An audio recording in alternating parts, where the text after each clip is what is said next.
இன்னும் பலர் தொழுவதே கிடையாது. ரமதான் வந்தால்தான் அவர்களுக்கு தொழுகை, அல்லது அவர்களுக்கு ஏதாவது சிரமம் வந்தால்தான் அவர்களுக்கு தொழுகை, அல்லது ஜும்ஆ தான் அவர்களுக்கு தொழுகை.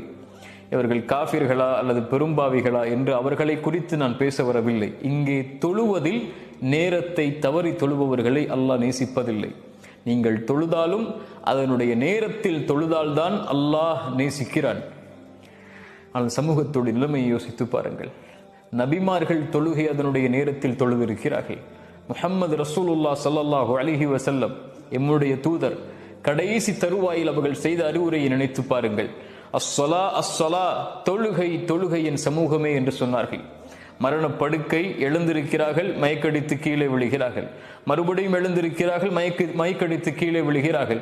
ஒவ்வொரு முறை எழுந்திருக்கும் போது அல்லாஹுடைய தூதர் தன் மனைவியை பார்த்து கேட்ட கேள்வி, சமூகம் என் நபித்தோழர்கள்